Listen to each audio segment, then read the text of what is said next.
प्यारे अभ्यर्थियों नमस्कार। स्वागत है आप सभी का आपके अपने YouTube channel RP study fever में। तो दोस्तों राजस्थान जीके की एक बार फिर से नई क्लास में आप सभी का स्वागत है, जहां पर हम BSTC 2022 ठीक है ना, BSTC 2022 की ऑनलाइन क्लासेज में राजस्थान जीके की बेहतरीन तैयारी करवा रहे हैं। तो जितने भी छात्र छात्रा है BSTC 2022, आपको मालूम है BSTC की 2022 की जो परीक्षा है अक्टूबर के अंदर, ठीक है ना, अक्टूबर के अंदर दोस्तों आपकी BSTC की परीक्षा होने वाली है। तो आपको मालूम नहीं है तो मैं बता देता हूं, अक्टूबर के अंदर आपकी प्री DLED 2022 की परीक्षा होने वाली है। अभी तक डेट घोषित नहीं हुई है, जैसे ही डेट घोषित होगी मैं तुरंत आपको सूचित कर दूंगा। तो दोस्तों आज की क्लास में हम राजस्थान जीके के अति महत्वपूर्ण प्रश्नों पर चर्चा करने वाले हैं, तो क्लास को एंड तक वॉच करना है। बिना किसी देर के आज की क्लास को शुरू करते हैं। पहला क्वेश्चन आपकी स्क्रीन के सामने है, गटियाला का शिलालेख किस जिले में मिला है? ऑप्शंस की बात करें, जोधपुर, पाली, उदयपुर या फिर बाड़मेर, कौन सा इसका करेक्ट आंसर हो जाएगा? जल्दी से बताइए। गटियाला का शिलालेख कौन से जिले में है, आपको बता दे। जल्दी से सभी अभ्यर्थी कमेंट में आंसर बताइए। बात करें दोस्तों, गटियाला का जो शिलालेख है जोधपुर के अंदर मिला है, पहला ही ऑप्शन इसका करेक्ट हो जाएगा। चलिए बढ़ते हैं अगले प्रश्न की ओर। अगला प्रश्न है, राजस्थान का मोलेला गांव किस हस्तकला के लिए प्रसिद्ध है? ठीक है ना, तो करेक्ट आंसर बताइए। बहुत ही बढ़िया प्रश्न है, इंपॉर्टेंट प्रश्न है। टेराकोटा, मीनाकारी, ब्लू पोट्री या फिर थेवा कला, कौन सा इसका करेक्ट आंसर होगा? जल्दी से बताइए। राजस्थान का मोलेला गांव किस हस्तकला के लिए प्रसिद्ध है, आपको बताना है। सभी को कमेंट बॉक्स में आंसर देना है। देखिए दोस्तों, इसका करेक्ट आंसर की बात करें, राजस्थान का जो मोलेला गांव है वो टेराकोटा के लिए प्रसिद्ध है। आपसे ऐसे भी पूछ सकते हैं कि टेराकोटा के लिए कौन सा स्थान प्रसिद्ध है, तो आपको मोलेला गांव लिखना है। और उल्टा पूछे राजस्थान का मोलेला गांव कौन सी हस्तकला के लिए प्रसिद्ध है, तो टेराकोटा के लिए यह प्रसिद्ध है। पहला ऑप्शन इसका करेक्ट आंसर हो जाएगा।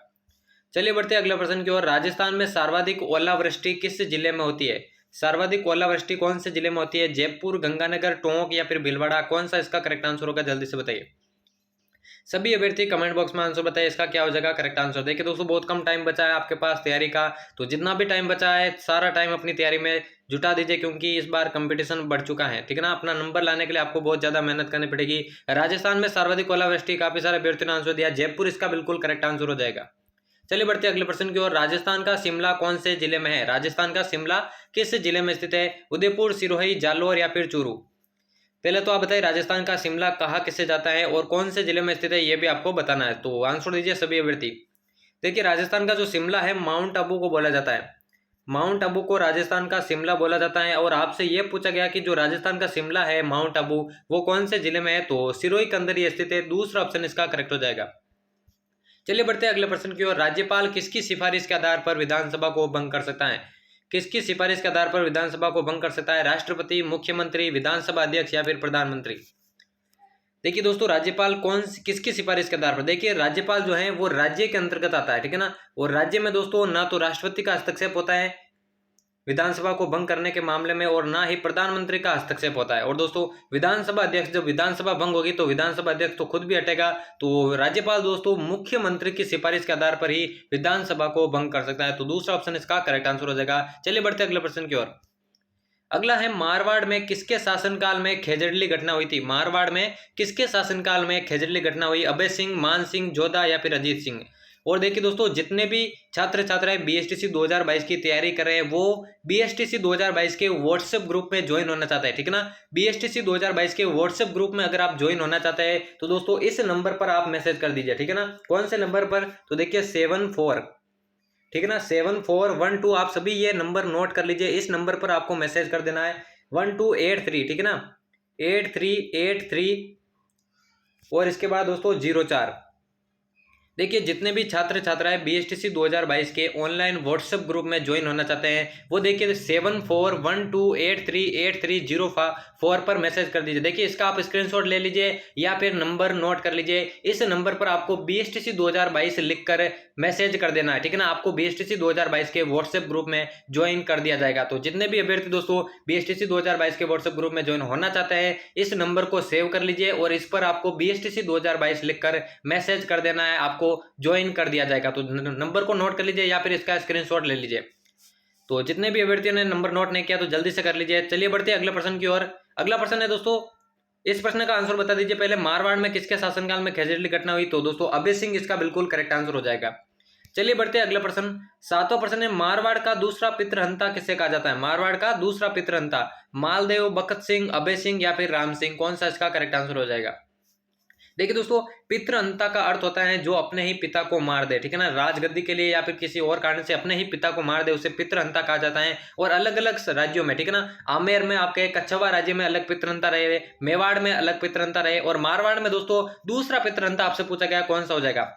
देखिए, अगर आपसे मारवाड़ का पहला पितृहंता पूछे तो दोस्तों वो हो जाएगा मालदेव, ठीक है ना। मालदेव ने अपने पिता जो है राव गंगा की हत्या की थी, तो मालदेव पहला पितृहंता। लेकिन यहाँ पे दूसरा पितृहंता पूछा गया है, तो बखत सिंह इसका बिल्कुल करेक्ट आंसर होगा, जो कि मारवाड़ का दूसरा पितृहंता था। चलिए बढ़ते हैं अगले प्रश्न की ओर। अगला प्रश्न है, मारवाड़ की पन्ना दाई किसे कहा जाता है। गोरा दाई, करमेती दाई, नरुकी दाई, या फिर इनमें से कोई नहीं। मारवाड़ की पन्ना दाई किसे बोला जाता है, आपको पूछा गया है। तो सभी को कमेंट में आंसर बताते रहना, और चैनल को अभी तक सब्सक्राइब नहीं किया तो वो भी कर लेना, क्योंकि इसी तरह की महत्वपूर्ण क्लासेज डेली आपको चैनल पर देखने को मिलेगी। तो मारवाड़ की पन्नादाई दोस्तों गोरा दाई को बोला जाता है, पहला ऑप्शन इसका करेक्ट हो जाएगा। अगला प्रश्न देखिए, किस पुरातात्विक स्थल को पूर्व में मालव नगर कहते थे। कौन से स्थल को पूर्व में मालव नगर कहते थे। नगर, नलियासर, सुनारी, या फिर रेड। कौन सा करेक्ट आंसर होगा, जल्दी से बताइए, जल्दी से करेक्ट आंसर बताइए क्या हो जाएगा।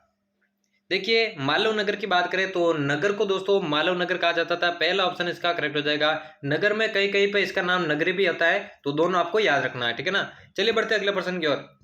अगला है, राजस्थान की विरासत नगरी किसे कहा जाता है। जयपुर, जैसलमेर, उदयपुर, या फिर जोधपुर। करेक्ट आंसर बताइए, राजस्थान की विरासत नगरी किसे कहा जाता है, आपको बताना है।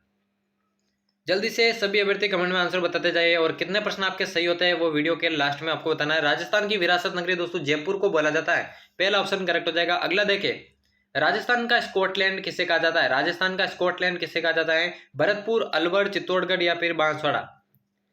तो क्या हो जाएगा करेक्ट आंसर, जल्दी से बताइए। देखिए, राजस्थान का स्कॉटलैंड दोस्तों अलवर जिले को बोला जाता है, और अलवर को ही दोस्तों राजस्थान का सिंह द्वार भी बोला जाता है।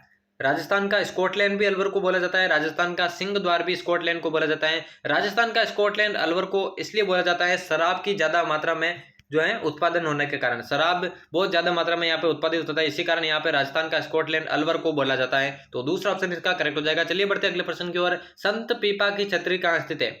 संत पीपा की छतरी कहाँ स्थित है। टोडा रायसिंह, समदड़ी, झालावाड़, या फिर गागरोन। कौन सा करेक्ट आंसर हो जाएगा। संत पीपा की छतरी कहाँ स्थित है, आपको बताना है।